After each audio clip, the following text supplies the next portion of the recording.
IPL 18వ సీజన్ను విజయంతో ప్రారంభించిన Chennai super కింగ్స్కు తమ హోమ్ గ్రౌండ్లోనే షాక్ తగిలింది. రాయల్ ఛాలెంజర్స్ బెంగళూరు ఆ జట్టును ఓడించింది. అయితే కనీస పోటీ లేకుండా ఓడిపోవడం అభిమానులను ఆశ్చర్యపరిచింది.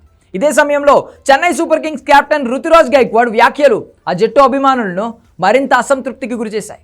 దీనికి కారణం రుతురాజ్ గైక్వాడ్ ఆర్సీబీపై 50 పరుగుల తేడాతో ఓటమి గురించి మాట్లాడడమే.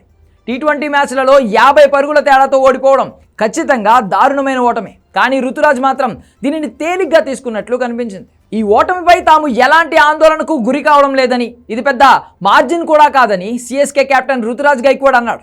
పెద్ద తేడాతో ఓడిపోలేదని, కేవలం 50 పరుగుల తేడాతో ఓడిపోయామని పేర్కొన్నాడు. చెపాక్ స్టేడియం పిచ్పై ఆర్సీబీని 170 పరుగులకే పరిమితం చేస్తామనుకున్నామని, ఇక్కడ బ్యాటింగ్ చేయడం చాలా కష్టమని గైక్వాడ్ తెలిపాడు. 170 పరుగుల లక్ష్యం ఛేదించాల్సి వచ్చినప్పుడు పరిస్థితి వేరుగా ఉంటుందని, కానీ తాము అదనంగా 20 పరుగులు ఇచ్చామని అన్నాడు. అయినా తాము 50 పరుగుల తేడాతోనే ఓడిపోయామని, ఇదేమీ భారీ మార్జిన్ కాదు అన్నాడు. రుతురాజ్ గైక్వాడ్ చేసిన కమెంట్స్ అభిమానుల నుంచి విమర్శలకు గురైంది. 50 పరుగుల ఓటమిని సాధారణ ఓటమిలాగా అతను మాట్లాడడంపై చెన్నై అభిమానులు మండిపడ్డారు.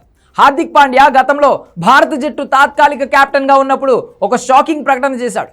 వెస్టిండీస్తో జరిగిన ఓటమి గురించి హార్దిక్ పాండ్యాను అడిగినప్పుడు ఓటమిలో కూడా ప్రత్యేకంగా ఉండడం సరైన విషయమని చెప్పాడు.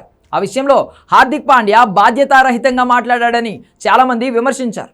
సిఎస్కే కెప్టెన్ రుతురాజ్ గైక్వాడ్ దాదాపు అలాంటి తరహాలోనే మాట్లాడాడని చాలామంది ఎత్తు చూపుతున్నారు. మొదట బ్యాటింగ్ చేసిన ఆర్సీబీ 7 వికెట్లు కోల్పోయి 196 పరుగులు చేసింది. సీనియర్ స్పిన్నర్లు జడేజా, అశ్విన్ ఆర్సీబీ బ్యాటర్ల దెబ్బకు తేలిపోయారు. రెండో ఇన్నింగ్స్ వన్ వే ట్రాఫిక్లా సాగింది. సిఎస్కే బ్యాటింగ్ యూనిట్ అంతా ఆర్సీబీకి సరెండర్ అయిపోయింది. హేజిల్వుడ్ సిఎస్కే పతనాన్ని శాసించాడు.